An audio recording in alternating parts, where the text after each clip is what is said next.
A continuación, Hablando nos entendemos.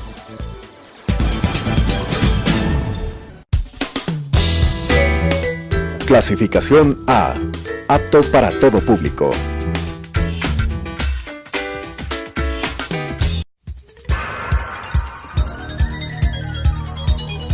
Las opiniones vertidas en este espacio por la producción y dirección del programa son de exclusiva responsabilidad de sus autores y de quienes intervienen en ellos.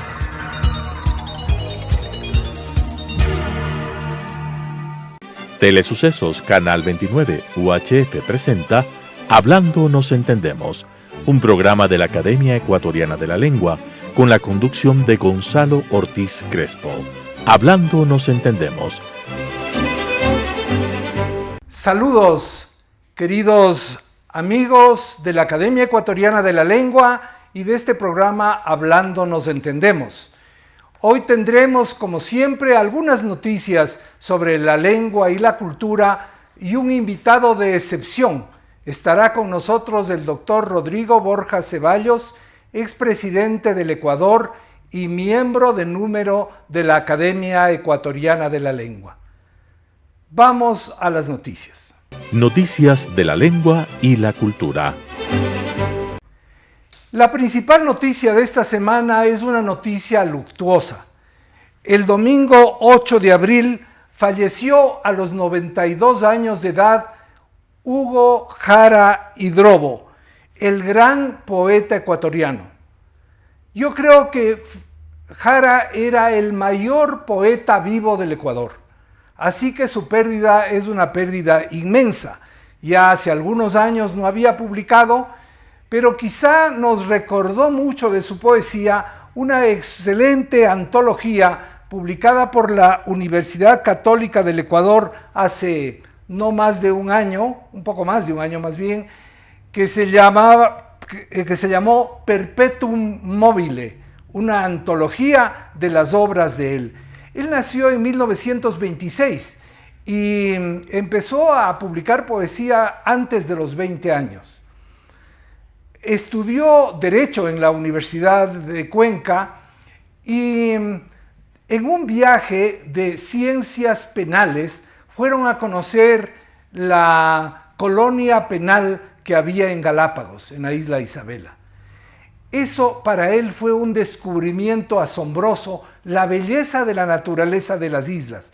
Así que después de graduarse de abogado y sin dedicarse a su profesión, se fue a las islas por 2 años, donde fue maestro de escuela, de una escuela mínima donde había 10 alumnos en la isla Floreana. Y pescaba y vivía a la naturaleza, y allí se quedó un tiempo, regresó a Cuenca, se casó y nunca dejó de ir a Galápagos. Volvió varias veces, incluso por periodos largos, hacia las Islas Encantadas.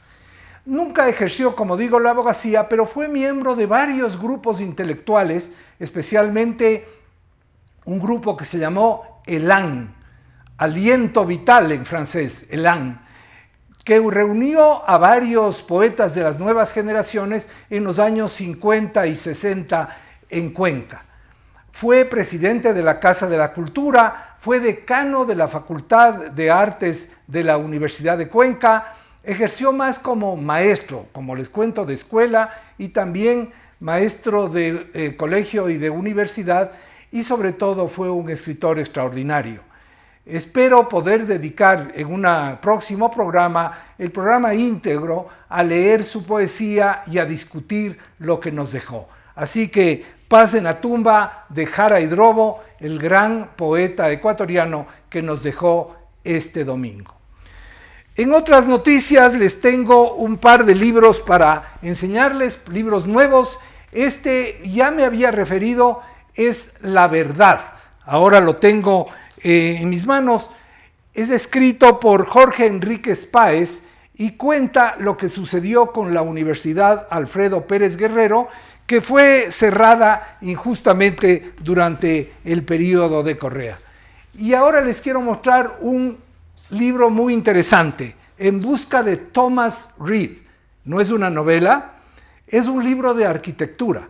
Thomas Reed fue el arquitecto que hizo, entre otras cosas, el Penal García Moreno, pero también hizo otras obras como el Puente y Túnel de la Paz, varias iglesias, la planificación de la ciudad de Babahoyo, muchas otras cosas en el siglo pasado.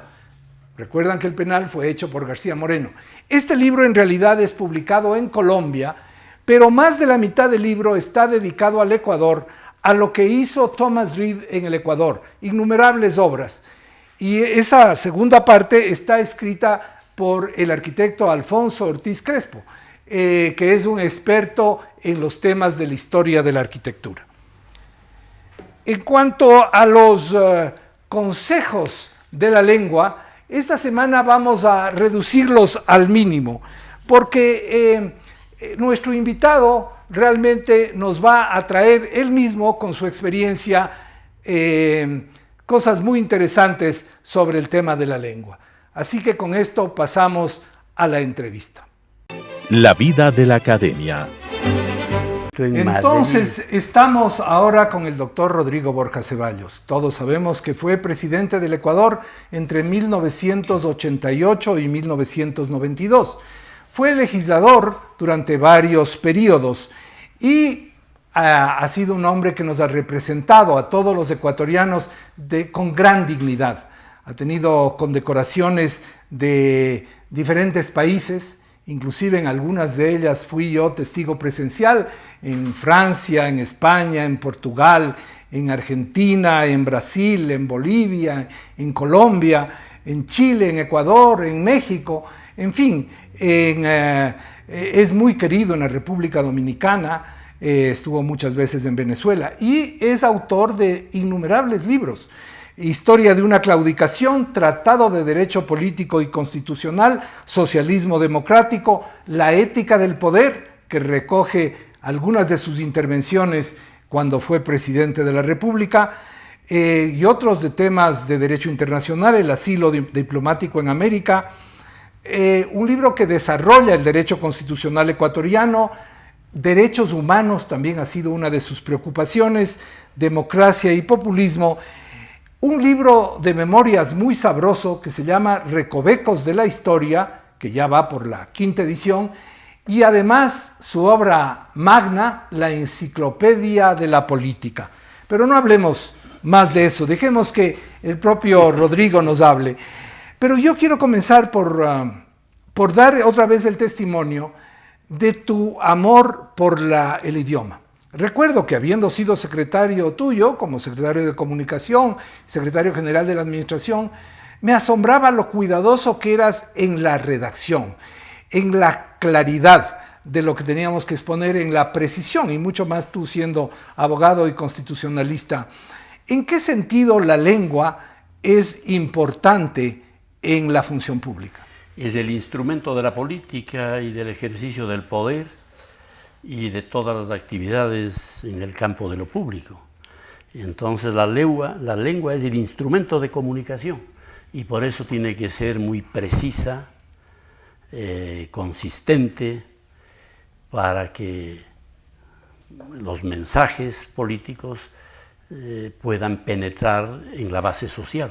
Tú decías, te he oído decir siempre que ser legislador es una de las tareas más difíciles que puede tener el ser humano, precisamente porque es plasmar en unas frases, en unas indicaciones, unas ideas que sean normas para la sociedad, ¿no? Y entonces lo mismo querías reflejar en los decretos, en los acuerdos que publicábamos. Sí, hay que ser sumamente cuidadoso en el uso del idioma al redactar una ley. Hablaba yo de la Enciclopedia de la Política y quería que nos cuentes en qué está ese libro. Ese libro tuvo varias ediciones en papel y ahora ya se lo edita, creo que solamente a través del internet, ¿no? Sí, porque el libro pasó las 10.400 páginas. 10.400 páginas, imagínense ustedes, 10.400 páginas, bueno, eso es una obra de décadas, ¿no? Es el trabajo de 26 años, antes era de entre 12 y 14 horas diarias, con inclusión de los sábados y domingos, y después ya... Pero también, no todo el tiempo, porque tú dedicas mucho al deporte. Bueno, yo A la 1 de la tarde suspendía el trabajo de mi enciclopedia e iba a hacer 1 hora de trote en la banda. Ajá, almorzabas. Y antes del almuerzo.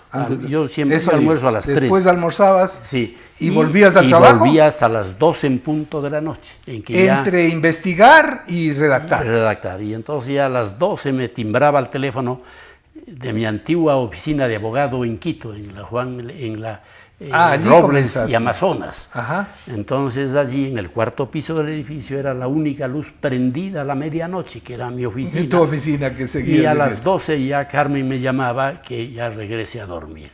Entonces yo apagaba las luces, bajaba por la escalera, porque era el último habitante de ese edificio, e iba pues a dormir para volver a trabajar al otro día a las 8 de la mañana. Y lo que tú dices, bajaba por la escalera. Rodrigo Borja, aún siendo presidente, prefiere las escaleras al ascensor. Una vez fuimos al IES a una reunión y nos hizo subir, no me acuerdo si 9 o 10 pisos por las escaleras, ¿no? Bueno, yo no, toda la vida hasta el 10º piso subo por escaleras. Y si voy al piso 16, los últimos 6 ya... Lo haces por ascensor. Sí.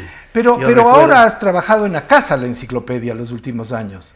Claro, yo dejé de ser abogado, después vendí mi oficina que tenía en Quito y con el dinero que me produjo el propio libro, la propia enciclopedia, en su edición en papel, entonces nos construimos con mi mujer una casa en Cumbayá. Ahí tengo mi oficina. Tienes también. Un estudio muy bonito ahí. Sí, tengo mi propia oficina allí, entonces no salgo sino para hacer deporte, sea tenis o sea vóley, ecuavóley, que son porque ya el fútbol dejé hace 8 años, pero el tenis sí, sigo adelante. Sigues adelante. ¿Y entonces ahora trabajas menos que antes en la enciclopedia? Sí, ya no trabajo 14 horas ni 12 horas, sino trabajo 8 o 9 horas diarias. 8 o 9 horas diarias, sí. Pero sigues alimentando. Sí, claro. Y como está en internet, ¿la dirección nos podrías decir? Una sola palabra, lo que viene, enciclopediadelapolitica.org. Nada más. ORG, no es el punto, la final, la desinencia no es .com, sino .org, Enciclopedia de la Política. Y está actualizándose y creciendo de una manera increíble, es decir, y está a la disposición del mundo entero actualmente. La entrada es gratuita. Y la entrada es gratuita. Entran alrededor de 700,000 consultas por mes. 700,000. En el mundo, sí. Y entonces yo hubiera cobrado 10 centavos por entrada, hubiera tenido un sueldo mensual de $70,000. Pero esa es tu contribución a la humanidad realmente, y especialmente del habla española, pero sin duda habrá intentos de traducirla, ¿no? No sé si sea posible llegar a eso. Sí, una nieta mía está encargada de encontrar publicidad para ver si podemos obtener ingresos con esa publicidad en internet e ir acumulando dinero para financiar la traducción al inglés. La traducción. Que claro, debe ser muy cara. Que es muy cara, 10,000 páginas. 10,000 páginas. Se van a requerir unos 80, 100 traductores. Pero claro, nadie le podría hacer, porque tendría que dedicar el mismo tiempo o más que el que dedicó Rodrigo para escribir.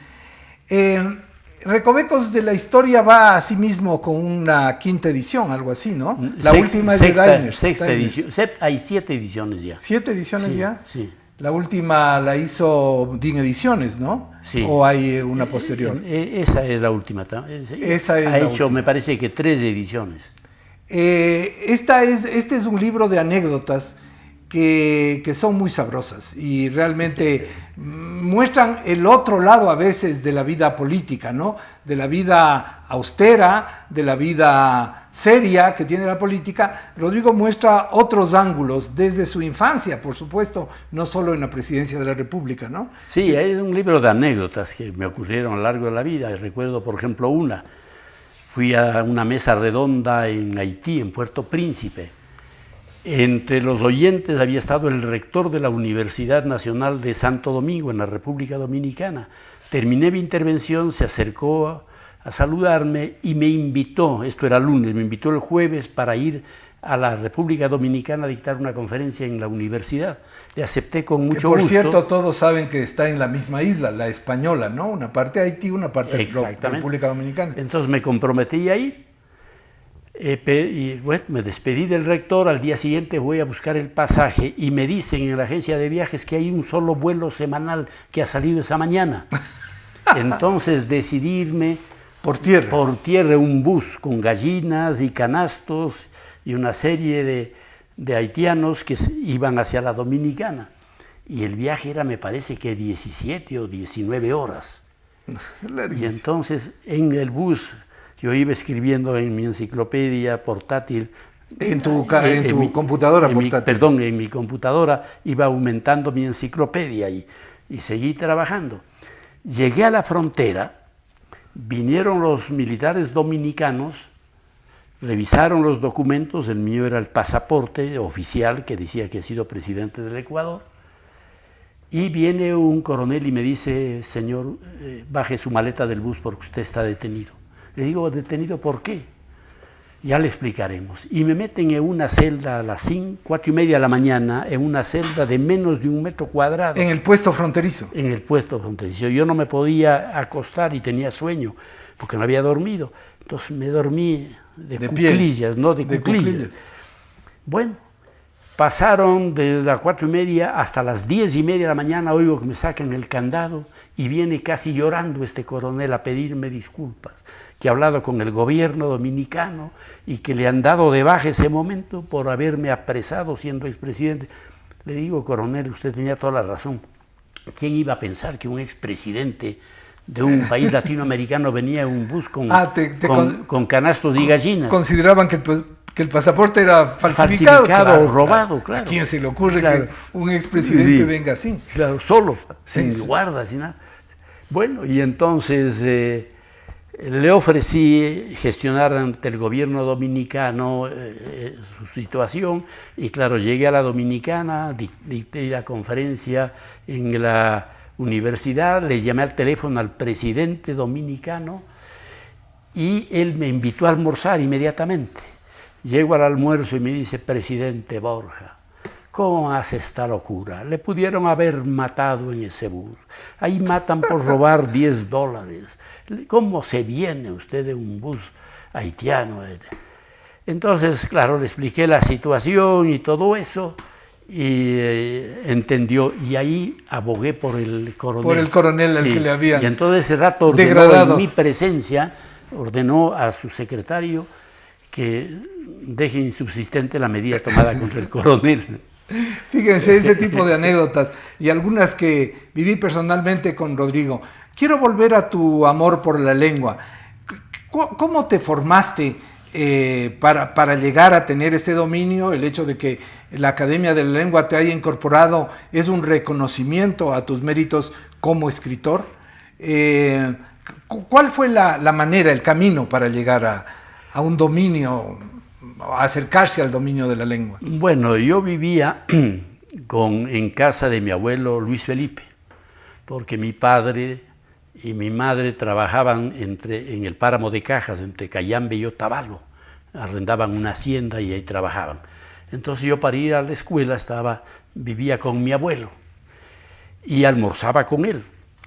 Y claro, él a todos los que escuchaba rectificaba cuando cometían faltas contra el idioma. Y entonces decía, no, esto no se dice así, sino de esta otra manera. Bueno, entonces ahí creo que nació mi afición por la lengua, ¿no? Bien hablada. De saber que, claro, que hay una forma de decir correcta y una que no es tan incorrecta, exactamente. Entonces ahí tuve mucha atención en la lengua, investigué mucho. Fíjense que este es un consejo clave para los padres de familia. Ellos son los que forman a sus hijos. Por eso llamamos la lengua materna, es la lengua que hablan nuestros padres. Y en este caso, un abuelo que orienta la conversación de la mesa. Sí, la mesa es muchas veces justamente una escuela, una manera de ver la vida en la que compartimos con nuestros mayores, ¿no? Cuando somos pequeños, y en tu caso claro, resultó en eso. Es que el doctor Luis Felipe Borja, que era mi abuelo, era un gran jurista, pero un especialista en el buen uso del idioma. Tu bisabuelo también fue, tuvo 3 Luis Felipes, ¿no? Claro, mi bisabuelo también, él es autor de una obra famosa en América Latina, Los comentarios al Código Civil chileno, que son 7 tomos, publicados en París. Y claro, es una obra de consulta entre los juristas de América Latina. ¿Tú llegaste a conocerle a tu bisabuelo? No, a mi bisabuelo no, a mi abuelo sí. A tu abuelo sí, Luis Felipe. ¿Y tu padre? Veníamos comentando antes de salir al aire de una anécdota de su padre cuando tuvo que huir después de ser uno de los protagonistas de una revolución contra Arroyo del Río, una revolución que fracasó. Y él, en esa época, con esa dictadura, pues tuvo que huir y esconderse y luego fue a dar al Perú, claro, donde Rodrigo estudió un año. Cuando fracasó después del baleo, fracasó la revolución. Entonces un taxista amigo le sacó a mi padre de la Plaza de la Independencia, que estaba acordonada ya por las Fuerzas Armadas y la policía, le sacó en la cajuela del taxi. Entonces revisaron en el auto por adelante y no la cajuela. Así pudo salir de su problema, porque su compañero de aventura, Leonidas Plaza, estuvo, me parece que 2 o 3 años en el penal García Moreno. Leonidas Plaza Lazo, hijo del expresidente Leonidas Plaza Gutiérrez. Hermano de Galo Plaza. Hermano de Galo Plaza, sí, que fue el otro líder de esa revuelta fracasada. Tú entras en la política muy joven, participas primero apoyando a la candidatura del Partido Liberal del Frente Democrático, en que estaban varios partidos, y allí eres el fundador de la Izquierda Democrática. La candidatura fue de Raúl Clemente Huerta. Raúl Clemente Huerta. Yo estaba pensando en que era la de Andrés F. Córdoba, no, la primera. Mucho antes. Yo empecé en la política ya en el colegio. En el colegio. En el colegio. Yo fui candidato a la presidencia de los estudiantes en el colegio y perdí por muy pocos votos contra Franklin Mayhuasca, el economista. Franklin Mayhuasca, un hombre brillante, culto, estupendo. Claro, me ganó con justa razón esa candidatura. Después ya llegué a la universidad y gané las elecciones para ser el presidente de los estudiantes de la Facultad de Derecho de la Universidad Central. Y ahí, claro, inicié ya la empezaste política. en la Llegué vida a ser diputado cuando me faltaban 3 meses para tener la edad que exigía la Constitución. 25 años, habrá sido. Claro, yo era antes de 25 años. Me faltaban 3 meses para cumplir 25 años. Me dejé bigote para aparentar más edad, para que nadie investigara mi partida de nacimiento, porque me hubieran descalificado. Claro, y ahí hiciste una larga lucha para fundar un partido y demás. Pero mientras tanto te diste tiempo, eras profesor también de la Universidad Central en Derecho Constitucional, ¿no? Así y es. escribiste tu y texto. Derecho Uno de tus libros también nace de esa cátedra. Claro, ¿no? claro. Es que mis viajes para hacer política en toda la geografía ecuatoriana eran a partir del viernes después de almuerzo. Antes no podía salir, porque era profesor de la Facultad de Derecho o de la Facultad de Periodismo de la Universidad Central. Entonces, ¿Y qué dabas de periodismo?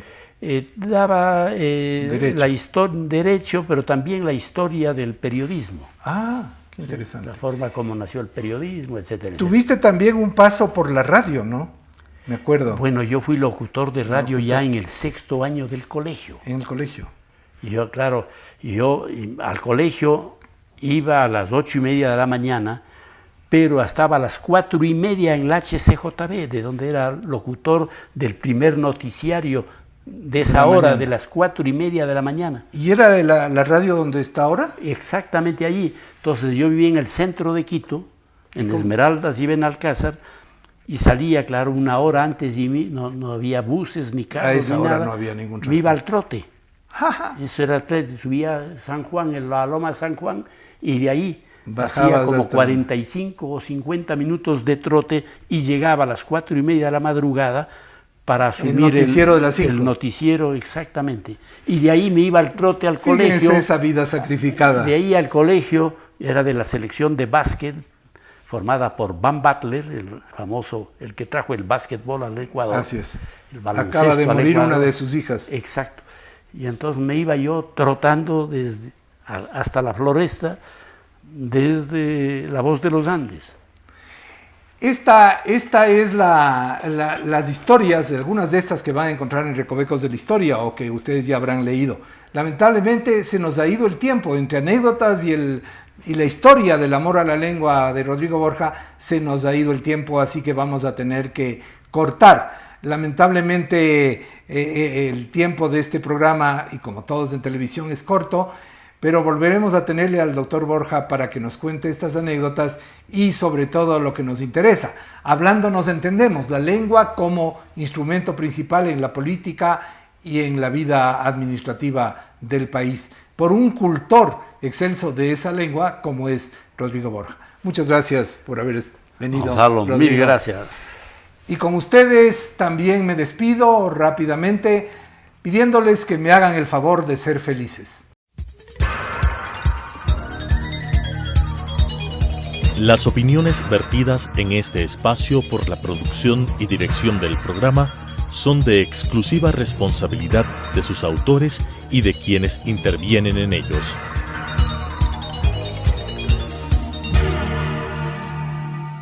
Telesucesos Canal 29 UHF presentó Hablando nos entendemos, un programa de la Academia Ecuatoriana de la Lengua con la conducción de Gonzalo Ortiz Crespo. Hablando nos entendemos.